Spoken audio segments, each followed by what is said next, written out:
ముఖ్యంగా మరి అసలు ఆ పేరు తీసుకోవాలంటే కూడా నాకు సిగ్గవుతుంది. అసొంటోని అరెస్ట్ చేయాలని చెప్పి వాళ్ళ ఆయన రాజీనామా చేయాలని ఈరోజు ఆ రౌండ్ టేబుల్ పెట్టుకుంటున్నాం.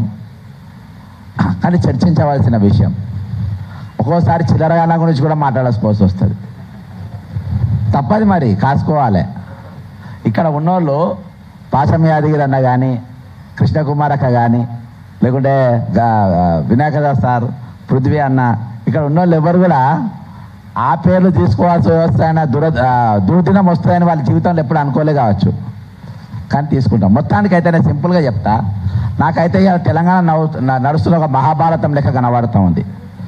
ఎందుకు మహాభారతం లెక్క కనబడుతుందంటే, ఈరోజు ధృతరాష్ట్రుడి జాగల బీజేపీ అధ్యక్షుడు రామచంద్రరావు గారు కళ్ళకు కట్టుకొని అది ఇంటి పంచాది మా పంచాది కాదంటుండు. అది ఇంటి పంచాది కాదు, మా పంచాది కాదంటుండు. మధ్యలో ఒక నాబాలిక్ అంటే ఒక మైనర్ అమ్మాయి మధ్య నిలబడ్డది. ఆమె పైన రాళ్ళు పడుతూ ఉన్నాయి. ఆమెకు మద్దతుగా మనలాంటి బక్క చిక్కిన పాండవులు లెక్క మన మన మన వర్గం ఉన్నది. కానీ కౌరవులు 100 మంది ఉన్నారు. వాళ్ళ దగ్గర మంత్రులు ఉన్నారు, ముఖ్యమంత్రులు ఉన్నారు, బలగం ఉన్నది, తుపాకులు ఉన్నాయి, అస్త్రాలు ఉన్నాయి, అన్నీ ఉన్నాయి వాళ్ళ దగ్గర. ఈరోజు వాళ్ళకు దురదృష్టం ఏంటంటే వాళ్ళ తరపున ఈరోజు మగధ అని ఒక ఛానల్ అంటే ఆడామేనా మరి ఆడిదా గాడిదా అర్థమవుతలేదు నాకు. ఎంత పచ్చిగా మాట్లాడుతుందంటే అమ్మాయి గురించి అంత పచ్చిగా మాట్లాడుతుంది. రాములమ్మ అంటే నాకు కొంచెం అభిమానం ఉండే. ఆమె అదే భాష. ఇక తక్కిన మీడియా ప్రతినిధులు తప్పించకపోతున్నారు. మహిళల గురించి భారత్ మాతాకి జై అంటాం, భారత్ మాతాకి జై అంటాం. భారత్ మాతా జై అని అనుమని బీజేపీ వాడు మేడమే కత్తి పెట్టి మళ్ళీ అనిపిస్తారు. అయినా కానీ అన్నాం. కానీ భారత్ మాతాకి జై అనిపించి అదే భరతమాత బిడ్డను బలాత్కారం చేస్తూ ఉంటారు. మళ్ళీ దానికి సప్పట్లు ఒక సైడ్ పట్టుకోవాలి. సప్పట్లు మళ్ళీ వీళ్ళే కొడతారు. ఎవరు? బీజేపీ వాళ్ళు. వా వా వా అని వా భగీరథ్ వా వా వా ఏం చేస్తున్నారు వీళ్ళే సప్పలు కొడతారు. వీళ్ళంతా ప్రేక్షకులు అంటారు. ఇక ఇంకో దిక్కు ఈ మహాభారతంలో కౌరవుల దిక్కు ఇంకోడు ఉన్నాడు. ఎవరంటే మహేష్ కుమార్ గౌడ్. ఆయన ఏమన్నానంటే, మంత్రి ఇట్లా మాట్లాడిండు, మంత్రి ఆయన సొంతము, ఆయన మాకు సంబంధం లేదంటాడు. అంటే ధృతరాష్ట్రుడు ఏం మాట్లాడిండో ఈయన కూడా అదే మాట్లాడతాడు. మరి ఇలా మరి మంత్రి పొన్నం ప్రభాకర్ ఏమంటాడు, ఇద్దరు మున్నూరు కాపోళ్ళే, ఇద్దరు కులపోళ్ళే, మాట్లాడుకోవచ్చు, కూర్చోవచ్చు, మంచిగా చేసుకోవచ్చు. అరే పొన్నం ప్రభాకర్, నేను ఒకటే అనుకుంటా, నువ్వు మంత్రివా బ్రోకర్వా? రా పెళ్ళిళ్ళ బ్రోకర్వా? నువ్వు మంత్రివా పెళ్ళిళ్ళ బ్రోకర్వా? ఒక అక్యూజ్ను పట్టుకొని మీరు పెళ్ళిళ్ళు మాట్లాడుకోమని అంటుండ్రు.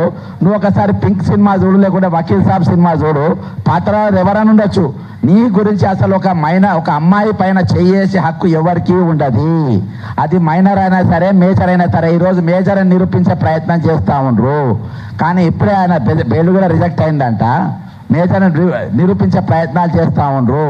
కానీ ఈరోజు మీరు ఏది చేసినప్పటికీ ఈరోజు ఒక మహిళ పైన, మేజర్ అయిన మహిళ అంటే పైన చేయడానికి హక్కు ఉందా మీకు? దీని మీద కృష్ణకుమార్ అక్క వాళ్ళు ఇంకా చాలా బాగా చెప్తారు. మీరు చేసే హక్కు ఉందా మీకు? కాబట్టి ఈరోజు ఇంకొకటి, మంత్రి సురేఖ గారు ఉన్నారు కదా, సురేఖ గారి ఇంట్లో ఒక నేరస్తుడు ఉన్నాను అర్ధరాత్రి పోలీసులు పోయిండ్రు కదా. పోయినప్పుడు అక్కడ సురేఖ గారు కుమార్తె గొడవ చేసింది కదా. మీరు అంతా ఒప్పుకుంటారా? నిన్న నేను 101% ఇన్ఫర్మేషన్ ప్రూఫ్ లేని ఎక్కడికి పోను మీ అందరికీ తెలుసు. ప్రూఫ్ లేని పోను. నిన్న పొద్దుగాల 101% ఈ బండి సంజయ్ కొడుకు ఎవరైతే అక్యూజ్డ్ ఉన్నాడో ఆయన రేవంత్ రెడ్డి గారి ఇంట్లో ఉండే, బండి భగీరథ కార్ అక్కడ ఉండే, అక్కడ బయట కారుకు పువ్వు గుర్తు కూడా ఉండే, నేను పక్కాగా 2 రౌండ్లు కొట్టిన తర్వాత ఆ ఇంటి కాడికి విత్ కెమెరాస్ పోయినా. రాత్రి నన్ను అక్కడ సీఏ అడుగుతారు, ఈ శంకర్ అంటే ఎవరు? ఆయన ఇంకొక మన మైక్ టీవీ కారణం ఈ మైక్ ఎవరిది అంత ఎంక్వైరీ చేస్తున్నారు, కేసులు పెడతారంట ఎవరెవరని. అక్కడ పైన ఛానల్ ఎవరెవరు పోయినాయో అన్ని ఛానళ్ళ పైన కేసులు పెట్టడానికి ఇంతకుముందు ఇంకా మా బ్యాంక్ అకౌంట్లు తీస్తుండ్రు. నా బ్యాంక్ అకౌంట్ తీస్తుండ్రు. ఆ బ్యాంకులో ఏమేమి ఉన్నాయి, నా బ్యాంకులో ఎక్కడికి వెళ్ళి పైసలు ట్రాన్స్ఫర్ అయ్యింది ఏందని అన్ని కూడా ఆరాధిస్తుండ్రు. ఎక్కడెక్కడ అంటే కేంద్ర ప్రభుత్వం వాళ్ళ చేతుల్లో ఉన్నాయి కదా, మరి ఈడీ కేసులు పెడతారో బోడీ కేసులు పెడతారో కానీ మొత్తానికి అన్నీ కూడా చూస్తూ ఉండరు. కాబట్టి ఈరోజు ఆయన ఇల్లు బండి సంజయ్ కుమార్, ఎందుకంటే ఇద్దరు బండి సంజయ్ గారు కానీ రేవంత్ రెడ్డి గారు ఇద్దరు ఒకటే క్యారెక్టర్. ఇందాక గణపతి సార్ చెప్పినట్టు 79 క్రిమినల్ కేసులు ఉన్నాయి, అలా 420 కేసులు 4 ఉన్నాయి రేవంత్ రెడ్డి గారి మీద. కాబట్టి నేరస్తు ఒకటి. నరేంద్ర మోడీ గారి ముందు ఒక అక్యూజ్డ్ తండ్రితోని కూర్చొని మీరు ఇద్దరు మాట్లాడుకున్నారు, నువ్వు ఏం చెప్పాలి ముఖ్యమంత్రి అంటోని, అరే నీ కొడుకుని తీసుకొస్తా అండర్ అబ్బా పెద్దగా తట్టుకుంది అని అనాలి. కానీ వీళ్ళు ఏం చేసిరు అట్లా అనుకుంటా ఏం కాదు నేను చూసుకుంటా. అసలు ఇన్విటేషన్లో బండి సంజయ్ పేరు లేదు, అక్కడ నరేంద్ర మోడీ ప్రోగ్రామ్ షీట్లో బండి సంజయ్ పేరు లేదు. ఏం కాదు పా నేను తీసుకపోతా పా అని అక్కడ పైకి తీసుకుపోయింది ఎవరు? రేవంత్ రెడ్డి గారు తీసుకుపోయింది. నేను చూసుకుంటా అని చూసుకుంటున్నారు. ఇంకొకటి ఇవాళ నేను బీఆర్ఎస్ పార్టీని ఒక స్ట్రేట్ క్వశ్చన్ అడుగుతున్నా. ఈరోజు ప్రధాన ప్రతిపక్ష పార్టీ మీ పాత్ర ఏంది? ఇంత పెద్ద సంఘటన జరిగినప్పుడు అది భారత ప్రధానమంత్రి ఈ రాష్ట్రంలో ఉన్నప్పుడు, హైదరాబాద్లో ఉన్నప్పుడు, ఆయనతో అక్యూజ్డ్ తండ్రి ఉన్నప్పుడు ఒక ఎఫ్ఐఆర్ ఏది పోస్కో కేసు ఎఫ్ఐఆర్ అయినప్పుడు ఈరోజు మీరు నరేంద్ర మోడీ గారు ఎందుకు పట్టుబడతలేరు? నరేంద్ర మోడీ గారు దీని మాట్లాడి ఎందుకంటలేరు?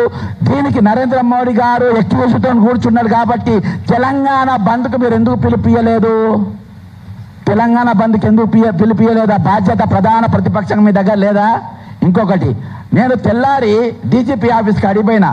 ఆ డీజీపీ ఆఫీస్కి అడిగిపోయే ముందు పొద్దుగాల నేను పృథ్వీని ఒక ప్రోగ్రాంలో పాల్గొన్నాం. ఎక్కడ? అభినందన్లా, ఈ అవుట్ సోర్సింగ్ ఎంప్లాయీస్ది. అక్కడికి వెళ్ళి బయటకు వస్తే కొంతమంది ఇంటెలిజెన్స్ వాళ్ళు కలిసిండ్రు. ఏమైంది కేసు, నువ్వు దీని గురించి మాట్లాడతలేవు అంటే, పోస్కో కేసు కదా అని ఎవరు తప్పించుకోలేరు అన్న. అంటే ఆయన అన్నాడు 2 బుడ్డ సెక్షన్లు పెట్టిండ్రు, స్టేషన్ బెయిల్ దొరికిపోతుంది అన్నాడు. అరే అట్లెట్లా అవుతుంది అంట అన్న, మరి మీరు ఎవరు మాట్లాడతలేరు కదా అన్నారు.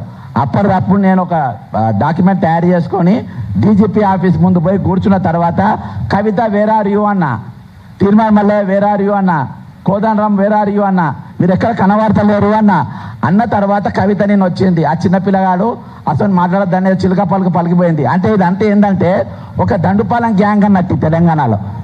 ఈ దండుపాలెం గ్యాంగ్ అంతా కలిసి, ఈ సిండికేట్ అంతా కలిసి వీళ్ళు శాసిస్తూ ఉంటారు ఎవరు ఏం చేయాలి, ఎవరు ఎట్లా చేయాలి, ఏం చేయాలి అని. కాబట్టి మనం అప్రమత్తంగా ఉండాల్సిన అవసరం ఉంది, కాసుకోవాల్సిన అవసరం ఉంది. 101% బండి సంజయ్తో మంత్రిగా ఉండడానికి వీల్లేదు. రేవంత్ రెడ్డి తక్షణము ముఖ్యమంత్రి పదవిని రాజీనామా చేయాలి. ఇప్పుడు మనల్ని తీసుకుపోమని చెప్పు. రేవంత్ రెడ్డి ఇంట్లోనే బండి సంజయ్ కొడుకున్నాడు, మళ్ళీ ఇక్కడ తీసుకుపోమను. రేవంత్ రెడ్డి ఇంట్లో బండి సంజయ్ ఉన్నాడు. ఇక్కడ అందరూ కూడా రేవంత్ రెడ్డి దోస్తులే, పాచం వ్యాధులు అన్న దోస్తే, పృథ్వీ అన్న దోస్తే. మేమైతే రామ్ కానీ ఈ పెద్ద మనుషులు అంతా నీ దోస్తులే, మీ ఇంట్లో కూర్చొని నీతో అన్నం తిన్నోళ్ళే కాబట్టి వాళ్ళని తీసుకపో. రూమ్ చూపి కెమెరాలు పెట్టు, లేడని చెప్పి చూపి. మరి ఎక్కడ ఉన్నాడో ఇక పోలీసు వాళ్ళే పట్టుకుంటారు. ఇలా పోలీసు వాళ్ళకి ఎక్కడ దొరుకుతలేరు. నేపాల్ వాళ్ళు ఐపీఎస్ ఆఫీసర్ భార్యను బట్టి చంపి పోయి పూణేలో ఉంటే వాళ్ళని పట్టుకొచ్చిండ్రంట. కానీ 360 degrees రేడియస్లో ఉన్న ఈ బండి సంజయ్ కొడుకు మాత్రం దొరుకుతలేడంట. మరి మీ ఇంట్లో ఉన్నప్పుడు ఏదో దొరుకుతారు, అక్కడ తప్ప అంతా తేలివాడుతున్నారు. కాబట్టి కరీంనగర్ దొంగలు కూడా దొరికిండ్రు. మరి ఇప్పుడు ఈ దొంగ దొరుకుతలేడంటే మీరు అక్కడ పెట్టాలని చెప్పి అక్కడనే తెలియాలి. రేవంత్ రెడ్డి గారు ఇంట్లోనే ఉన్నాడు. ఇవాళ ఇంకొకటి, బీజేపీ కాంగ్రెస్ పాముంగీస జాతీయ స్థాయిలో. మరి జాతీయ కాంగ్రెస్లో ఎందుకు మాట్లాడతలేరు? మీనాక్షి నటరాజన్ గారు ఒక మహిళ గారు, ఆమె ఎందుకు మాట్లాడతలేదు? ఆమె ఎందుకు ప్రెస్ మీట్ పెడతలేరు? ప్రియాంక గాంధీ గారు ఉన్నావు సంఘటన మీద, మరి తెలంగాణ మీద ఎంత పెద్ద సంఘటన జరుగుతుంది, ప్రియాంక గాంధీ గారు ఇక్కడ రావాలి కదా. అంటే ఇక్కడ ఏమన్నా మీరు కాంగ్రెస్ పార్టీని బీజేపీకి ఏమన్నా మీరు అదేమో అంటారు కదా దాన్ని, లేదు అది కాదు, ఇంకోటి ఇస్తారు, ఇట్లా వాళ్ళు ఇస్తారు కదా, లీజ్కి ఇస్తారు కదా, ఫ్రాంచైజ్. బీజేపీకి ఫ్రాంచైజ్ ఇచ్చిండ్రు అయింది, అదే అనుమానం వస్తుంది. మొత్తం బీజేపీకి ఫ్రాంచైజ్ ఇచ్చినట్టుగా కనబడుతుంది. ఎందుకంటే ఇక్కడ బాయ్ లెక్క పనిచేస్తుండ్రు. ఏది ఏమైనప్పటికీ పృథ్వీ అన్న బ్రహ్మాండమైన కార్యక్రమం తీసుకుంటూ వాళ్ళ డిమాండ్స్కి అన్నిటి కూడా నేను కూడా ఏకీభవిస్తున్నా. ఈ ఉద్యమం జరగాల్సిన అవసరం ఉంది. ఇంకొక మహిళ అనుకుంటున్నా, మా పాప చాలా వీరవనిత, అన్న చాకలి ఐలమ్మ. ఎందుకు వీరవనిత? అటువంటి అమ్మాయిలు దాదాపు 10-15 మంది ఉన్నారు. ఈ ఒక్క అమ్మాయి కాదు, 10-15 మంది ఉన్నారు. అది చేపట్టి యూనివర్సిటీకి వెళ్ళి పూరగాన్ని తీసి బయటపడేసిండ్రు. ఇంకోటి పూరగాడు అన్ని అలవాట్లు ఉన్నాయి. ఈరోజు ఆ పిల్లగాని జీవితంలో విలన్లు ఆ అమ్మాయో నువ్వు నేను మనం కాదు, వాళ్ళ అయ్యనే బండి సంజయ్ విలన్. ఈరోజు భగవంతుడు పిల్లల్ని దేవుడు నమ్మిస్తాడు. దేవుడు నమ్మి అరే బాబు నువ్వు నా పిల్లల్ని జాగ్రత్త పెంచని మన పిల్లల్ని ఇస్తాడు.